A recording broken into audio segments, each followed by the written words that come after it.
Mi esposa se volvió drogadicta y abandonó a nuestras hijas por su dealer. Años después regresa, pero es demasiado tarde. Nunca pensé que mi vida tomaría el rumbo que tomó. Mi esposa Laura era mi todo. Era todo, la madre de mis hijas, mi compañera y mi razón de levantarme cada mañana.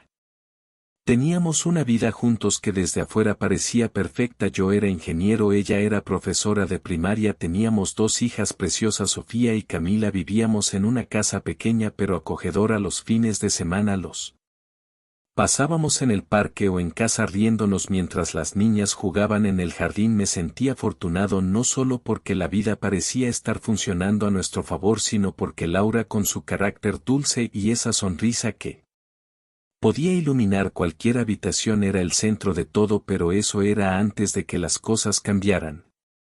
Antes de que esa mujer alegre que amaba se convirtiera en una sombra, un fantasma, un reflejo roto de lo que alguna vez fue.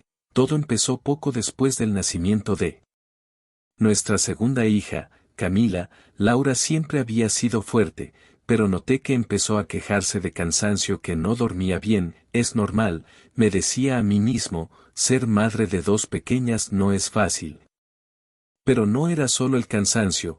Un día ella me habló de un terapeuta alternativo que le recomendó una amiga y aunque al principio me sonó raro, quise creer que solo estaba buscando una manera de lidiar con su ansiedad. Nunca pensé que esa decisión, esa pequeña puerta que abrió a lo desconocido, nos arrastraría a un abismo. Lo que nunca supe es que ese terapeuta era Raúl, un tipo que no era más que un traficante de drogas, pero Laura no lo veía así. Él era su salvación, la persona que le daba lo que, según ella, necesitaba para sentirse mejor. Las primeras semanas fueron casi imperceptibles. Laura estaba más relajada, casi demasiado tranquila, como si hubiera encontrado la fórmula mágica para desconectar del mundo. Y yo, como un tonto, no me di cuenta. Recuerdo un día en particular. Sofía tenía apenas 4 años y Camila era una bebé. Habíamos organizado un picnic en el parque. Laura estaba ausente, sentada en una manta mirando hacia el horizonte, perdida en sus pensamientos. Ni siquiera se dio cuenta de que Sofía estaba llamándola para que la ayudara a volar una cometa. Fue en ese momento cuando me di cuenta de que algo andaba mal.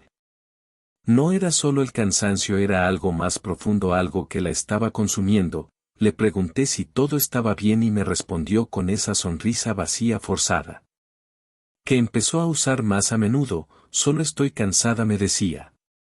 Pero el cansancio no podía explicar por qué su risa había desaparecido, porque se quedaba despierta hasta altas horas de la noche o porque las cuentas bancarias comenzaron a mostrar movimientos extraños.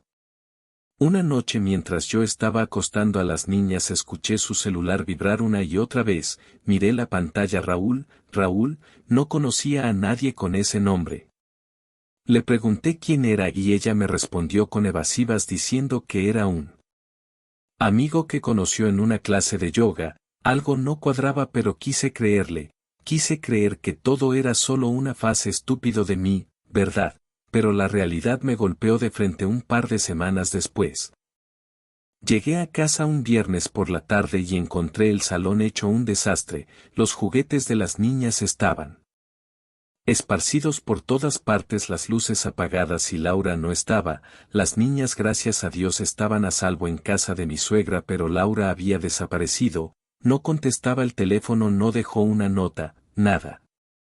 Mi mente se llenó de preguntas. ¿Le había pasado algo? ¿Había tenido un accidente? Pasé la noche entera llamando a hospitales, a la policía, buscando por todas partes. Al día siguiente, cuando por fin logré localizarla, me di cuenta de que el verdadero problema era mucho peor de lo que jamás hubiera imaginado. Laura no había tenido un accidente, ella se había ido voluntariamente y no lo hizo sola. Me enteré a través de uno de sus amigos, que había estado viéndose con Raúl, el mismo Raúl, que no era más que su dealer. Había abandonado a sus hijas, a nuestras hijas, y lo había hecho para estar con él, para perderse en un mundo de drogas y descontrol. Los siguientes meses fueron una pesadilla. Intenté mantener la fachada de una vida normal para Sofía y Camila, pero la ausencia de su madre era imposible de ignorar. Cada día las preguntas dolían más. ¿Dónde está mamá?, me preguntaba Sofía con esos ojos grandes y llenos de inocencia, y yo sin saber qué decirles inventaba historias. Mamá está trabajando mucho, les decía, pronto volverá, pero cómo explicarles que su madre las había dejado por las drogas, que había elegido una vida con su dealer en lugar de su familia. El tiempo pasó. Laura se fue hundiendo más y más en su adicción, de vez en cuando recibía noticias de ella a través de terceros, sabía que seguía con Raúl, que se había metido en líos con la policía, que estaba irreconocible, pero nunca intentó contactarnos ni a mí ni a las niñas. En mi mente ella estaba muerta. Para mí ya no existía, pero la vida no se detiene, ¿verdad? Las niñas crecieron, Sofía empezó la escuela y Camila pronto siguió sus pasos. Yo aprendí a ser madre y padre a la vez, aunque hubo muchas noches en las que me encerraba en el baño y lloraba en silencio. Nunca les mostré mi dolor porque sabía que eso las lastimaría más. Traté de ser fuerte por ellas. Pasaron 5 largos años, y justo cuando pensé que había dejado atrás a Laura, ella regresó. Una tarde lluviosa, mientras recogía a las niñas de la escuela, recibí una llamada. Era la policía. Me dijeron que habían encontrado a Laura. Estaba en un hospital tras haber sufrido una sobredosis. ¿Por qué me llamaban a mí? Ella ya no era mi esposa, yo ya no era responsable de ella. Decidí no ir al hospital, pero al día siguiente apareció en mi puerta. No sé cómo me encontró, no sé cómo tuvo el valor de mirarme a los ojos después de todo lo que había hecho.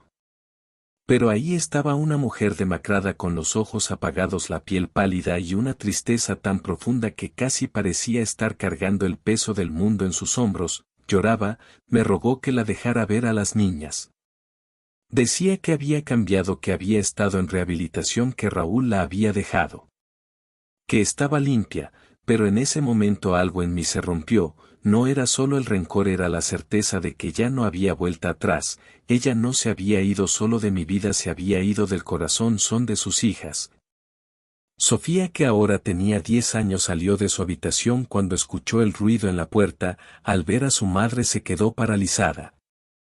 La miró durante unos segundos y luego se dio la vuelta, regresando a su cuarto sin decir una palabra. Camila ni siquiera salió. Laura intentó entrar suplicando que la dejara explicarse, que le diera otra oportunidad, pero ya era demasiado tarde. Las niñas no querían escuchar, yo ya no quería escuchar.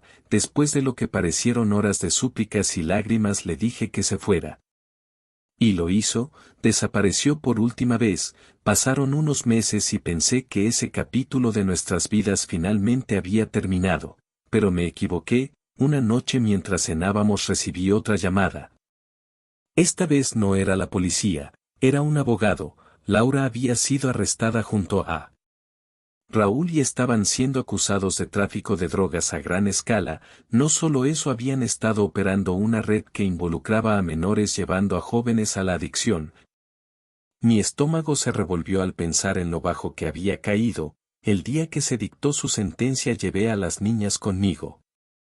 No para que vieran a su madre en el peor momento de su vida, sino para que comprendieran algo que yo había tardado en aprender. A veces incluso las personas que más amamos pueden fallarnos. Laura fue condenada a 15 años de prisión, nunca nos miró durante el juicio, nunca nos dijo adiós, y así todo terminó. Mis hijas crecieron fuertes a pesar del dolor. Ahora son adolescentes y aunque hemos tenido nuestras dificultades, somos una familia unida. Aprendimos a vivir sin Laura, a seguir adelante aunque el vacío que dejó nunca se llenará completamente. Pero lo que más me duele es pensar en lo que pudo haber sido. Laura tenía una vida perfecta, tenía una familia que la amaba, y lo tiró todo por la borda, por una adicción, por una vida que nunca debió elegir, y ahora es demasiado tarde para cambiar nada.